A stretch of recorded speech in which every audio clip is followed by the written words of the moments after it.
And we'll be live in about 20 seconds. Cool.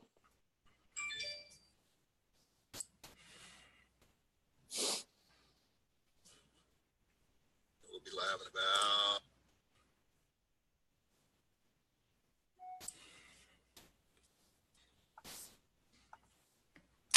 about. I think we are live. All right. We live, Zach. All right, guys. Welcome. Thank you for joining. If you haven't joined yet, hopefully you'll join in a few minutes. Yeah, turn that down. Sheesh. Today we have Nick Rians. Is that how you say your last name? Rians? Rians. Close enough. Close enough. Okay, cool. I want to say ranks just because it's fit rank. So yes, before we get started though, for those who don't know me, my name is Jerry Martin, and I've been blessed to own over 30 different businesses in the last 15 years, 20 of which has been in the fitness industry, which has been truly amazing, with some great partners of mine, Joey Stewart and my beautiful wife, Amy Martin. Couple things we do before we get started. One, if you are struggling with retention, if you're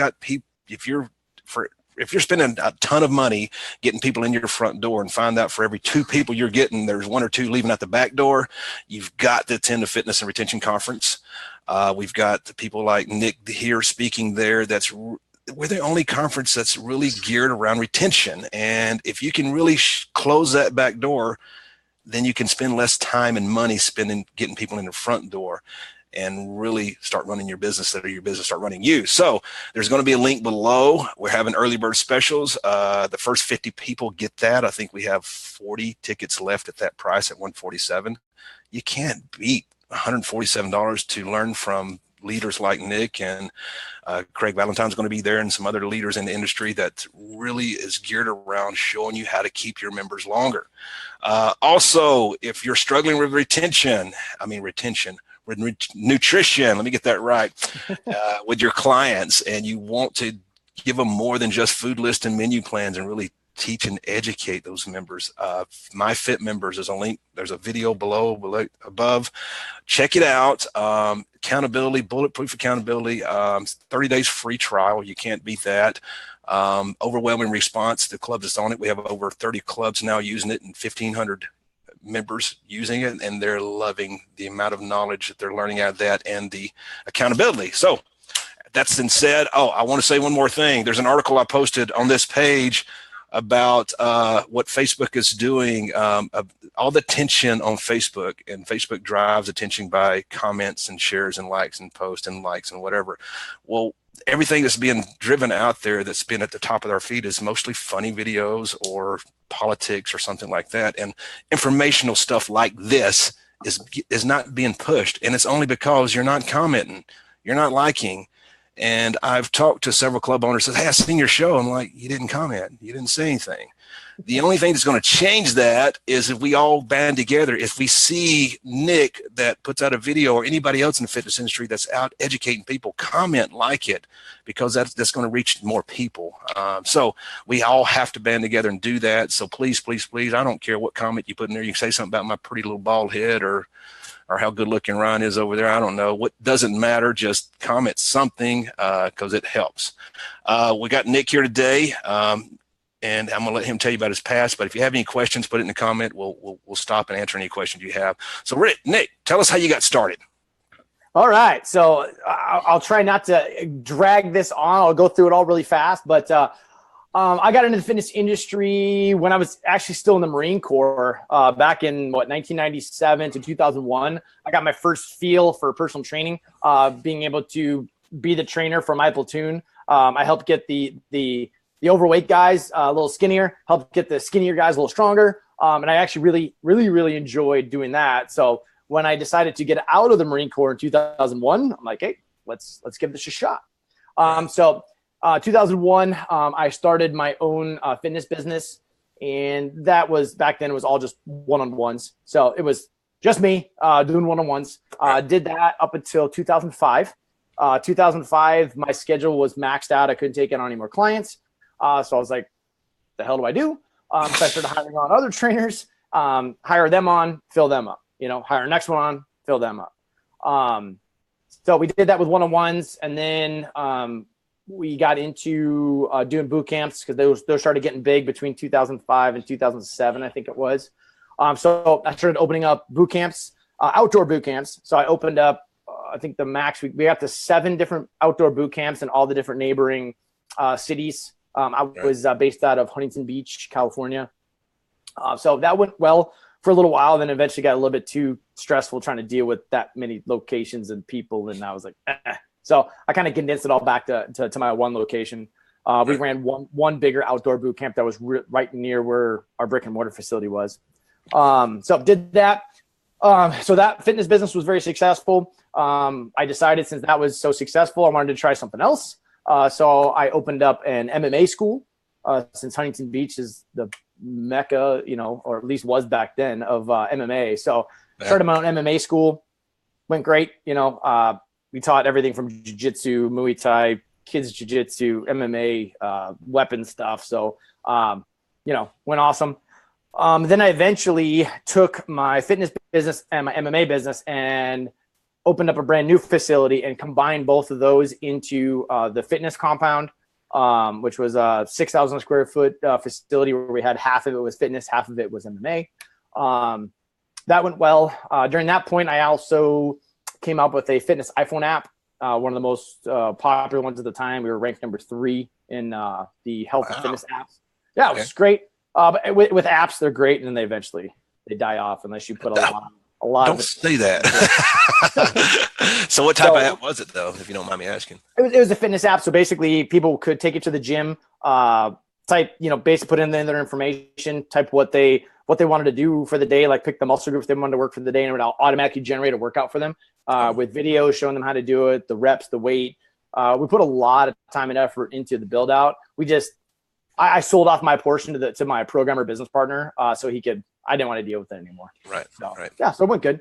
Then when I had the fitness compound, I at that point was competing with a million other gyms in the area. We had a CrossFit across the street. We had a CrossFit like down the road. They were like surrounded us.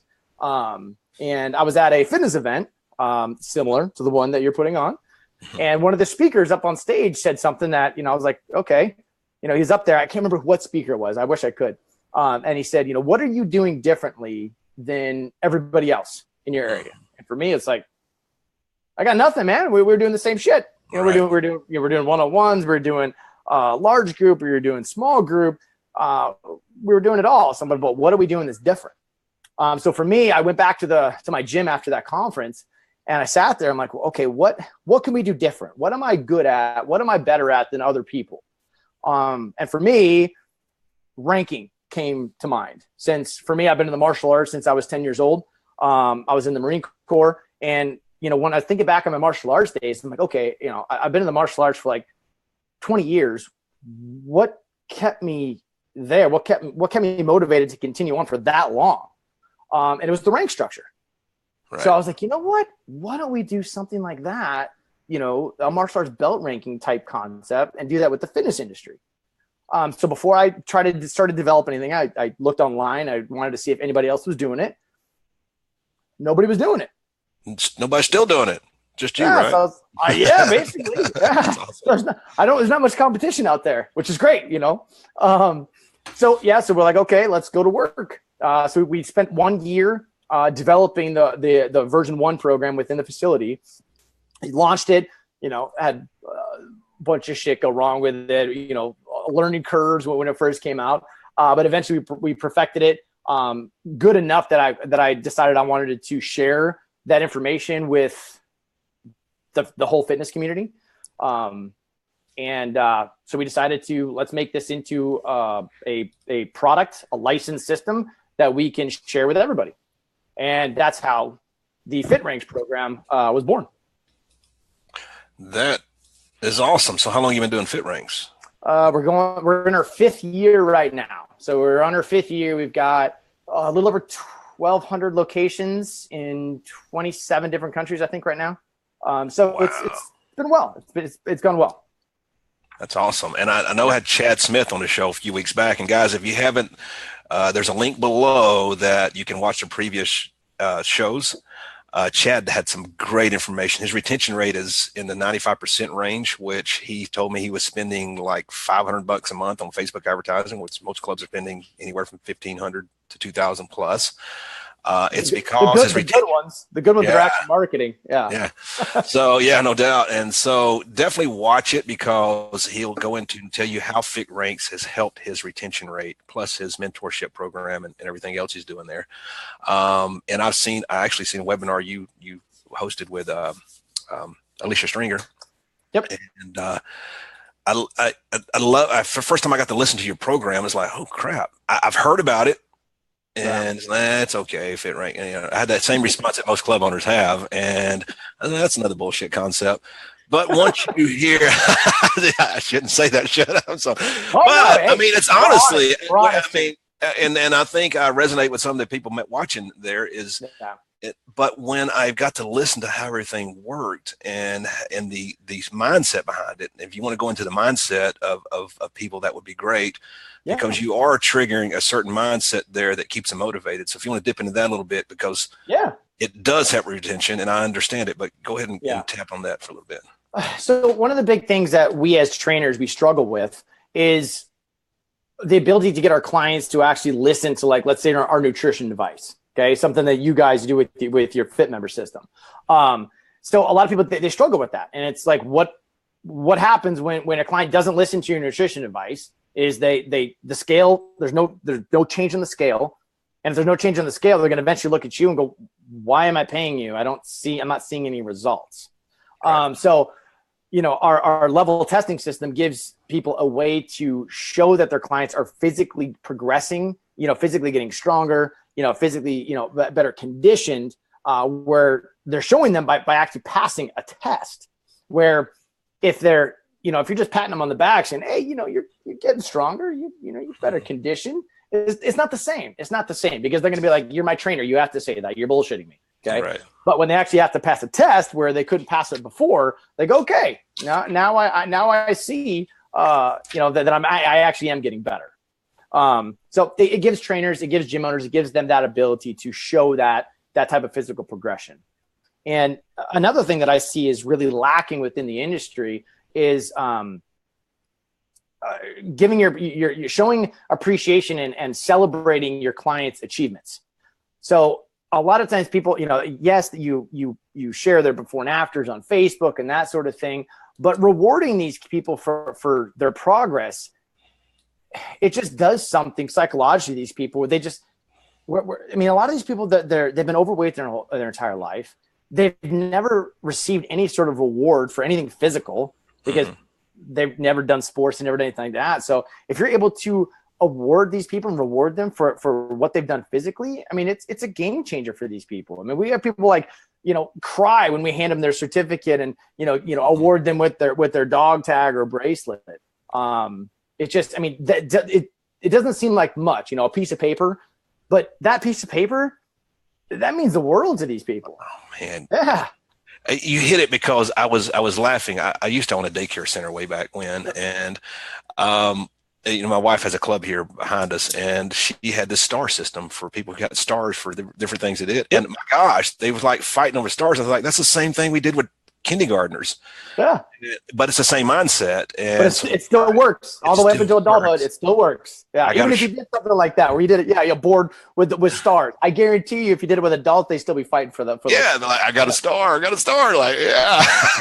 But same way with when somebody goes to the rink, do they actually get a belt, or is it a bracelet, or is it, what is it? It's either a different colored dog tag or a different colored bracelet. Okay. We took the color concept from the martial arts, like your white, yellow, orange, green, blue, all the way to black.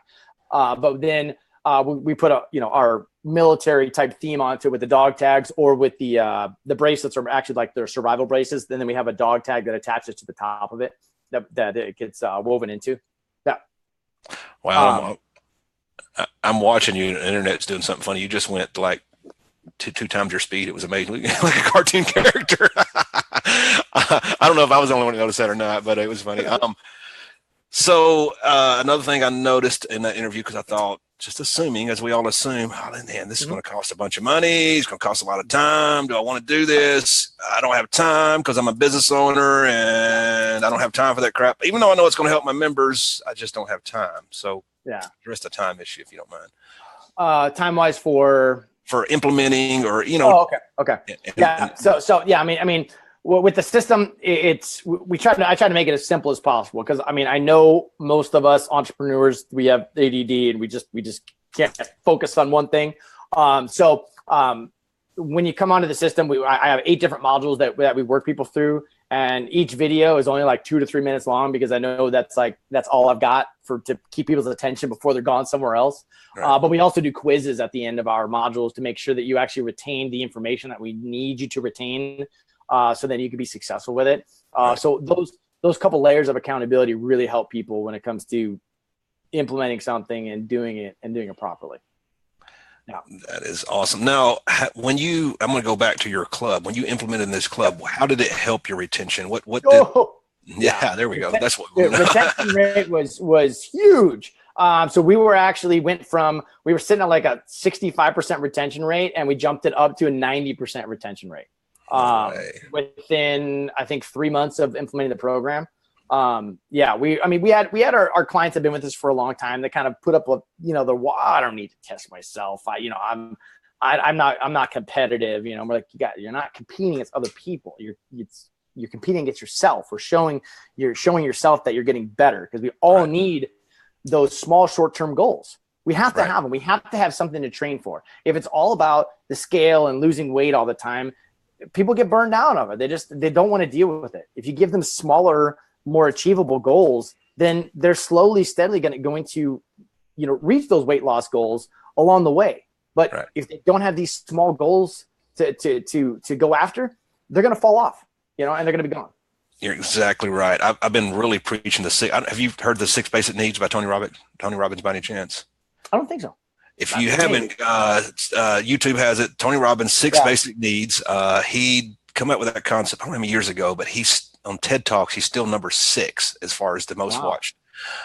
So it goes through the 6 basic needs, and one of them is growth. We have to have it. And some of our programs are hitting on contribution, which is one of them too, inside of a club. So when you're hitting growth, contribution, love, and connection, they say if you hit 2 to 3 out of the 6 basic needs of a human being, you have them for life, whether it's in a club atmosphere, your marriage, your relationships, no matter what.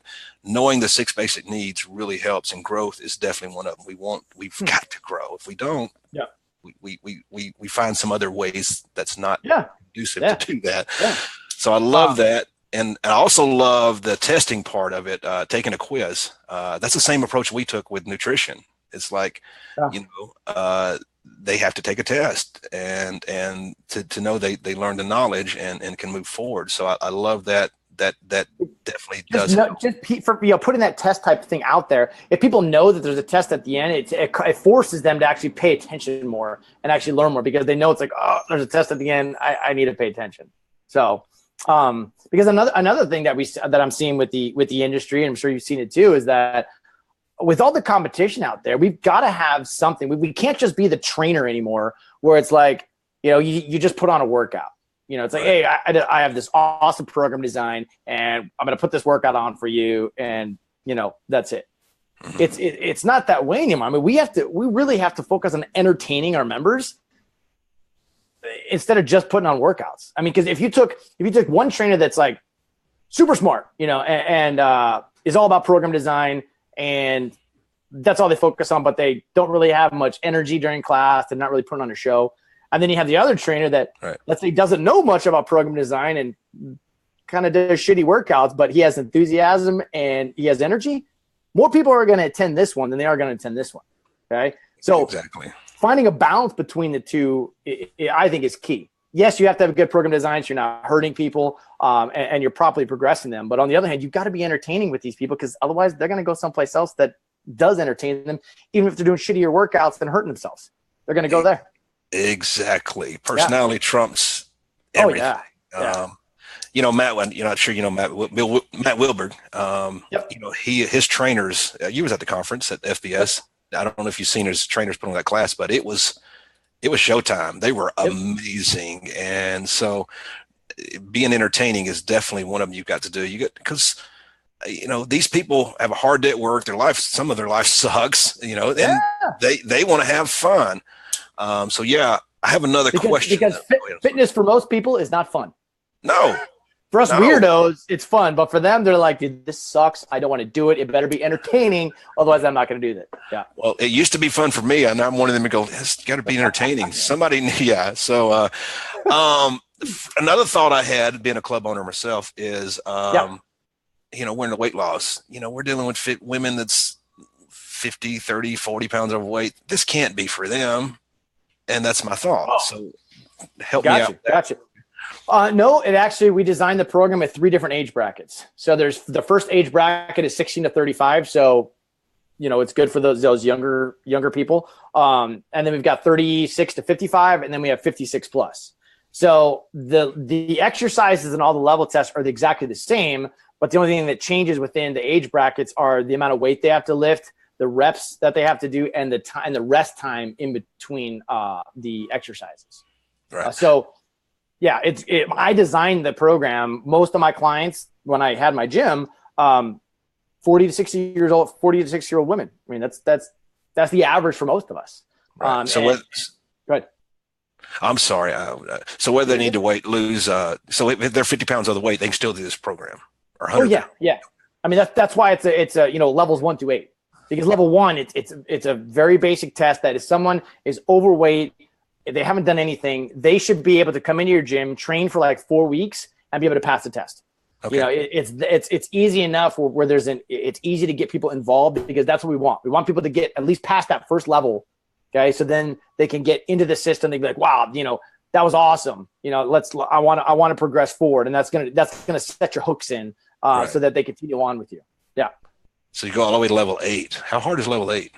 Level 8's insane. That's like, we've only had 12 people from around the world completed it. I haven't even completed it. I was going to ask you if you've done it. Nope.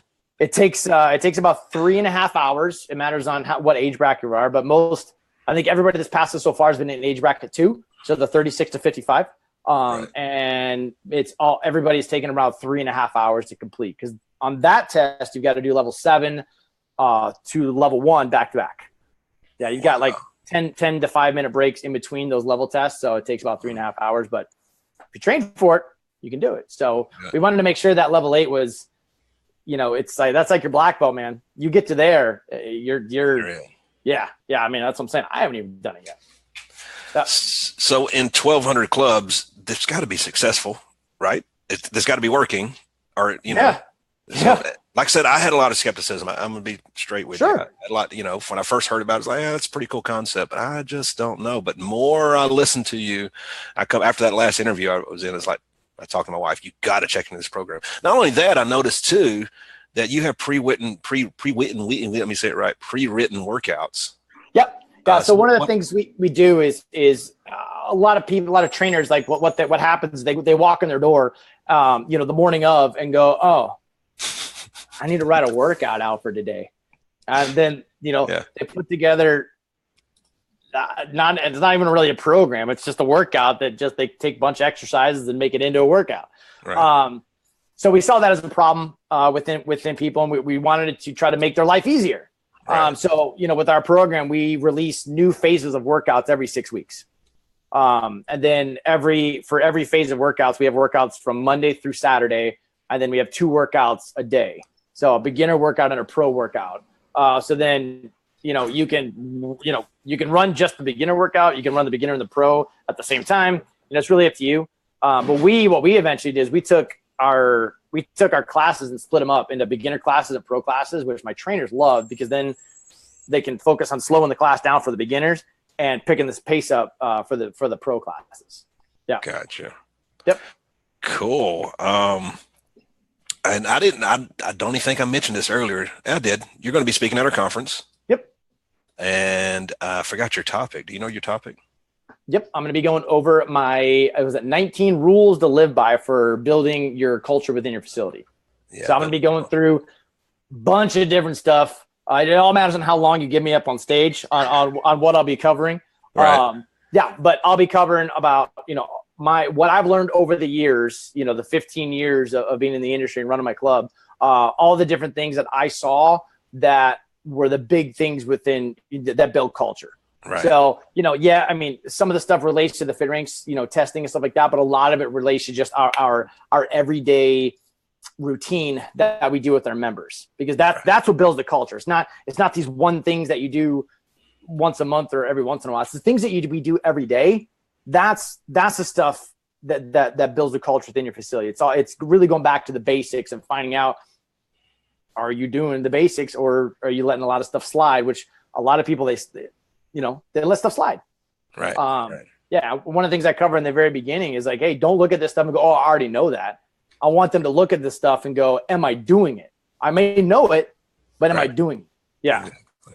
Yeah, you're right. We know it, but we don't do it. You mentioned something either before the call, and you also said a little snippet that you went to one conference and one speaker really changed that speaker changed your life, basically. Yeah, that's why I was like, I wish I could remember what speaker it was. I would think you don't even know who it was. No, I don't even remember. I would go and thank this person because that's really, I mean, like we were talking about before, I don't think enough people go to enough live events throughout the year or any live events. These trainers think that they can figure it out on their own, sitting behind a computer watching this kind of stuff. I mean, yeah, you're going to learn stuff, but I guarantee you, if you're watching this right now, you're probably like half watching this because you're like looking at something else right now. You're flipping through and like looking at your Facebook right now as you're trying to listen to this. So you're not paying full attention to this. But when you go to live events, you're sitting in an audience. Unless you're sitting on your phone, being a jackass and not giving the speakers the attention that they deserve. But at a live event, you're forced to sit and pay attention. So your ADD doesn't kick in and you're trying to do 5 things at once. You're paying attention and you're going to retain a hell of a lot more information that could change your life completely. I mean, some of the best ideas I've had came from sitting in an audience at a live event and listening. It may not even been something that they're talking about, but it gave me an idea for something I could make a ton of money on. So. Yes. And you're right. I'm guilty. I mean, gosh, for many years I didn't go to live events, and since I me neither. And man, I've wasted a lot of time in my life. I could have been, but even now, if for instance, somebody put it was a Rick Stab. What's his name? I can't. remember. Rick Step. Yep. So he just put on a conference, a 5-day conference online. Yep. And I paid for it because I want to watch all the videos, but I don't know when I'm going to do it. Honestly, exactly. You'll get people that pay for it, and they'll never actually set the time aside to watch it. That's why live events are so important, because you could buy it and not go, but if you actually get there, you're forced to actually pay attention and retain this information, learn it. Plus you get to, socialize with other people that are just like you that could become, great business relationships with, that you can learn from these people. I mean, I've formed, I don't even know how many mastermind groups based off people that I've met at live events. I'm like, dude, let's all learn from each other and talk about what's working and, make everybody's life better. Yeah, that's definitely, right. So, I think one of the keys is retention. If you want to really is really going to live events, because that's when you can retain most of the information. So if you get anything out of this video, it's like, whether you go to our event, doesn't matter. Go to an event, go sit down, take some time out, take some time off work. And then I hear this response, oh, I can't leave my club. Yeah, you can. Yeah. If you can't, then there's something wrong with your business. Because you need to go to a live event to learn how you can make that happen where you leave, and your shit runs right. Right. Okay? Yeah. I've even talked to club owners and I said, look, have a conversation. I said, it's a Friday and Saturday. Have a conversation with your members. Say, look, I'm going out of town. Yeah. And they understand. Actually, I had one or two actually have members train the classes for them while they were gone. Yep. It worked. And your members will understand. I'm going to go learn to bring back some knowledge to help improve our program. So it would improve it for you. It's an easy conversation, but oh my God, it kills me. And they're struggling. Like, I only got 50 members. Well, you got to go. So anyway. You got to take the investment somewhere to learn. Right. Because I mean, for us, I mean, I don't know about you guys, but I mean, everybody I talk to, I mean, it's getting harder and harder to get these new leads coming in, off Facebook marketing, this sort of thing. It's like, oh, and if you are getting these leads in, you need to make sure that you're focusing on retention so you don't lose them, because it's going to continue costing, what is it, like 7 times more money or 9 times more money it costs to actually get a new client in your door than it is to just retain them through having, a solid system within your facility. That people, when they come in, like, I'd never want to leave this place because, they put on a show every time, a session comes on, and I wouldn't want to go anywhere else. Right. Yeah. Yeah. You built that community for them. Yeah. That's their place. And that's where I tell everybody looks at exercise facilities. Everybody looks at fitness facilities. This is an exercise facility. No, it's a community of people. How do you foster that community of people? And if you can really tap into that, then you've got something, and still have a great exercise program, but really not focusing on exercise, because a lot of owners really said, okay, I have an exercise program, that's what I'm focused on, fat loss and exercise. You need to start focus on how to build that community through competitions, through different ways, and that's what you're going to learn at conferences. And definitely. Well, hey dude, you've been awesome. You're an awesome guy. Appreciate it. You also do coaching yourself too, right? Business coaching. Yep. So I do. I've been watching your Facebook. You built this little retreat. What are you building out there in Arizona? your compound. Tell us about that. My compound. It's out in New Mexico. It's an off-grid ranch. I'm actually building a house out of shipping containers. So I've got 4 shipping containers that we actually hollowed out the inside, made it into a 4-bedroom house with 2 bathrooms. And I'm doing fitness retreats out at this place. And then I also started another company where I'm doing tactical training out there for people that want to come out and shoot a lot of shit.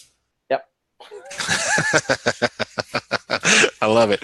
Well, dude, thank you very, very much for joining us. Remember, guys, if you want to get in on this conference, click that link below. It's the best $147 you'll spend. Learn from leaders like Nick and a lot of others going to be there. Nick, thank you for your time, and I look forward to seeing you at the conference, man. And sounds good. And hanging out a little bit. Only a couple months away, man. Time's flying.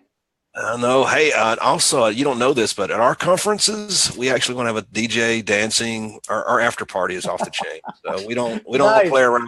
When you say, because the reason being is we preach, you got to show your members how fun it can be at your club, right? Hell yeah. So we bring the fun to our events. We're looking at doing skits on stage and whatnot. So some of that's going to be a surprise. But the after party, you'll see Joey do a little pop and lock it. I may whip up the worm a little bit, but just instead of just a mix and mingle, we want to have fun. And you get to buy me a drink. Very good. To get me to do the worm. Yeah. All right. So you ever seen a 48-year-old man do the worm? You got to come out and see that. All right, man. Well, thank you very much for being on today. I look forward to seeing you. Thank you guys for joining in. And they'll be recording this copy of this whole thing. We'll send it out to everybody so everybody can watch it. So anyway, and we'll put I didn't mention, I meant to ask this. I'm sorry. How much is your program? Because I was blown away. I was thinking it was very expensive. So throw that out. No, we only do, it's $397 a year for the program, or $37 a month. Very inexpensive for what you get. And our whole point of that is to give you guys the program for that price, and then offer, and show you that the value is 10 times, what you're paying, because that's what you should be doing in your facilities as well. Yeah, for $37 a month, you can't beat it. Even if you don't even use it, just for the workouts. Yeah, if you just do the program design, you just use that, so you don't have to worry about writing workouts out anymore. Yep. How many workouts are in there? How many workout? Every 6 weeks we release new workouts.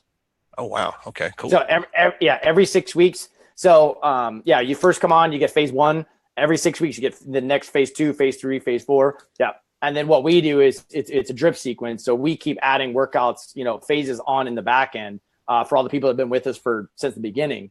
So they're constantly getting new workouts every 6 weeks, and then everybody joining new will eventually, they'll never catch up, but that's how we work it. So we can make sure that every 6 weeks, brand new workouts all the time. That is awesome. I know we're going to get at this club. Cool. I can get my wife to slow her down enough. She's one of them owners that, like you said, I was like, slow down, baby. Yeah. Slow down. I can't even get her slow down, cook me a sandwich, make me a sandwich, cook me dinner. She want to do that. So anyway, all right, guys. Thank you very much. It's been awesome. I'll see you guys next Thursday. I don't know who we're having on next, but we'll figure it out between now and then. All right. So we'll talk to you soon. Thank you, Nick. Hi, Jerry. Thanks. Yes, sir. All right. Bye.